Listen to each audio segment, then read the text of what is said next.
Pattithanam Manarcad bypass റോഡിൽ സാമൂഹ്യ വിരുദ്ധർ കക്കൂസ് മാലിന്യം തള്ളുന്നതായി പരാതി. അസഹ്യമായ ദുർഗന്ധം മൂലം കാൽനടയാത്രക്കാർക്ക് പോലും ഇതുവഴി കടന്നുപോകാൻ കഴിയാത്ത അവസ്ഥയാണുള്ളത്. ഞായറാഴ്ച പുലർച്ചെ തവളക്കുഴി ജംഗ്ഷന് സമീപം റോഡിലാണ് കക്കൂസ് മാലിന്യം പരന്നൊഴുകിയത്. ഏറ്റുമാനൂർ മണർകാട് ബൈപ്പാസ് റോഡിൽ തവളക്കുഴി ജംഗ്ഷനിൽ നിന്നും 200 മീറ്റർ പാലാ റോഡിലേക്ക് പോകുന്ന വഴിക്ക് സ്ഥിരമായി മാലിന്യം കൊണ്ട് ടാങ്കർ ലോറികളിൽ ഇരുട്ടിൻ്റെ മറവിൽ കൊണ്ട് നിക്ഷേപിക്കുന്നുണ്ട്. സ്ഥിരമായി തന്നെ ഉണ്ട്. പക്ഷേ ഇത് അധികാരികളുടെ ശ്രദ്ധയിൽപ്പെടുത്തിയിട്ടും നടപടിയൊന്നും ഉണ്ടായില്ല. മാലിന്യങ്ങൾ ടാങ്കറിൽ കൊണ്ടുപോയി നിക്ഷേപിക്കുന്നത് റോഡിലേക്ക് പോകാത്ത റോഡിലും ഫുട്പാത്തിലും പൊതുജനങ്ങൾക്ക് അസൗകര്യമാകത്തക്ക രീതിയിലും ഒരു സാമൂഹിക ദ്രോഹമെന്ന നിലയിലും കൊണ്ട് നിക്ഷേപിക്കുകയാണ് ചെയ്തിരുന്നത്.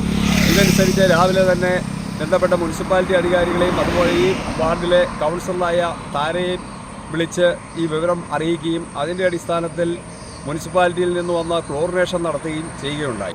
വാർഡ് കൗൺസിലർ താര പരാതി അറിയിച്ചതിനെ തുടർന്ന് മുനിസിപ്പൽ അധികൃതർ പോലീസിൽ പരാതിപ്പെട്ടു.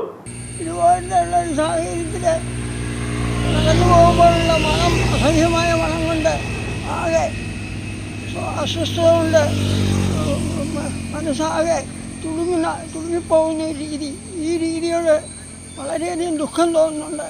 മഴക്കാല പുനരുജ്ജീവന പ്രവർത്തനങ്ങൾ ശക്തമാക്കുമ്പോൾ ജനങ്ങളുടെ ജീവനും സ്വത്തിനും ഭീഷണി ഉയർത്തുന്ന സാമൂഹ്യ വിരുദ്ധരെ നിയമത്തിന് മുമ്പിൽ കൊണ്ടുവരണമെന്നാണ് നാട്ടുകാർ ആവശ്യപ്പെടുന്നത്.